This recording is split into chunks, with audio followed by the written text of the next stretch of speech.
What is a soul? Let's look at what the church actually teaches about a soul. The church says that we are, and this comes from Aristotle, and St. Thomas developed as St. Thomas Aquinas, that the human beings, that we're what's called hylomorphic beings. What does that mean? It means that we are a body-soul composite. The human person is a body-soul composite. St. Thomas also says that the soul is the form of the body. The soul is the form of the body. And he also says that everything we do physically, the body, or the soul, the soul acts through the body. I raised my left hand right now. I coughed. Whatever you do, these are actions of the soul that come through the body. What else could we say about the soul?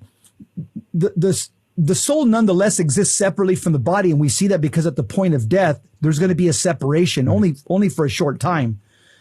Now, St. Thomas Aquinas says that the human body is only partly composed of matter, and he means the material body is only potentially a human being.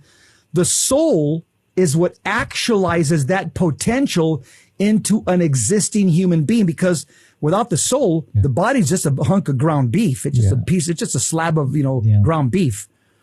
So consequently, that a human body is alive with human tissue, that entails that the human soul is wholly present in each part of the human being, and it's given to us by God at the moment of conception. Mm-hmm.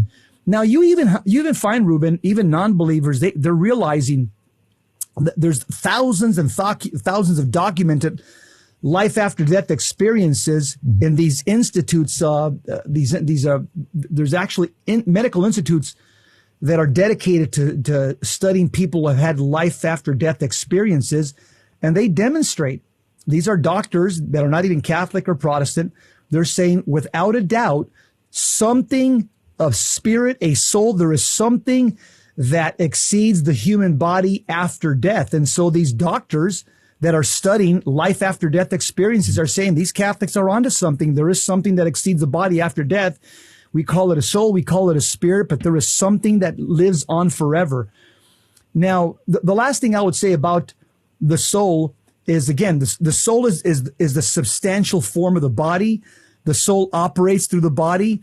And so what are the operations of the soul? This is how you can tell you have a soul, because the operations of the soul are the intellect, the mind, imagination, understanding, and the will. Those are the operations of the soul. In other words, the intellect tells us what is true, and the will tells us to do what is good. Mm-hmm. Now, the last thing I would say is St. Thomas says that we have what's called the higher faculties of the soul and the lower faculties of the soul. The higher faculties of the soul are called the intellect and the will. Kind of think about like above the waist, just to use the human analogy. Mm-hmm. And the lower faculty of the soul, St. Thomas calls them the passions, which to think about below the waist. And so, again, so every human being has a hierarchy in his or her soul. And at the top of the hierarchy is, again, the rational intellect, and below that is the will. And then below that are the passions, which the Catechism, St. Thomas Aquinas says, every human being has 11 passions that emanate from the soul. Yeah, I guess just like in layman's terms, the soul is that what animates the body. There you go. It's like the puppeteer who's the puppet just sits there and he can't do anything. But with the puppeteer, he gives the puppet movement and maybe a voice and all that. So that's Ruben, that's a perfect definition, because the word soul in Latin is anima. That's right. Yeah, that's right. And the word anima in Latin, translated in English, is animate. In Spanish, it's animar.